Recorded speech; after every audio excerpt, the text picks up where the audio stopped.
Well, good morning, everyone. Boy, it's been a while since I've seen you face to face. I've been out there hanging out in the woods, camping and hiking. But today it is raining out. So we are going to stay home and I'm going to be doing a lot of cooking today.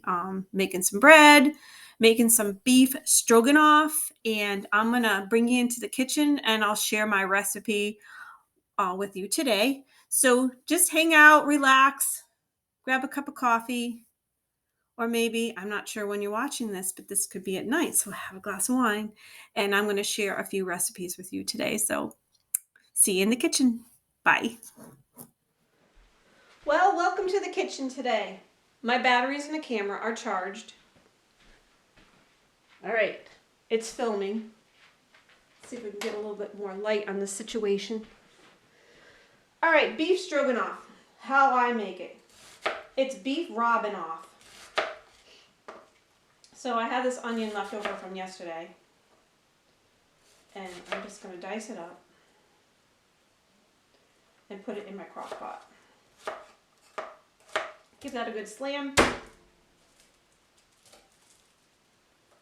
Slamming that helps to get the skin off.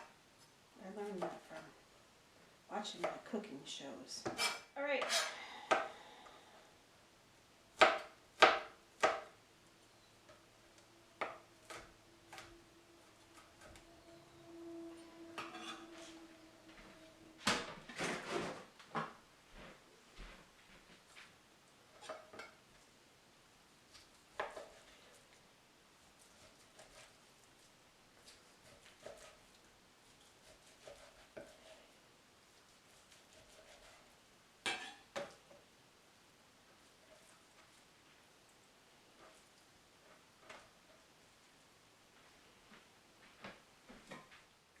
I don't like a dirty cooking spot.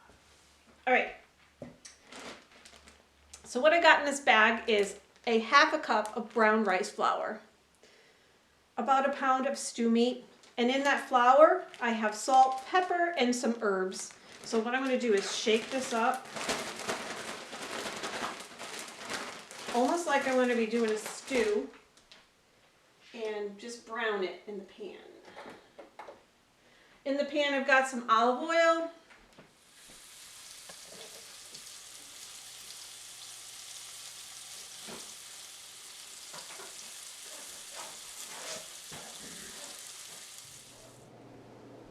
so right now I've got the meat,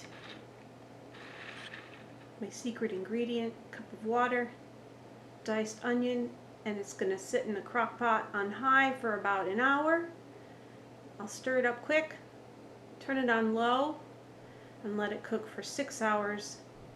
And before it's done, I'm going to add a few other things. So stay tuned. Okay, so I've lowered the temperature on my crock pot down to low, and I added some red wine and what else did I add? Worcester sauce. That's how I say it. All right, and I'll be back when it's all ready to show you my Robin's a bit off beef stroganoff. All right, so I added some of my homemade beef bone broth that I made a while back and froze, and I added some chopped up portobello and just regular white mushrooms. So I'm just going to simmer a little longer.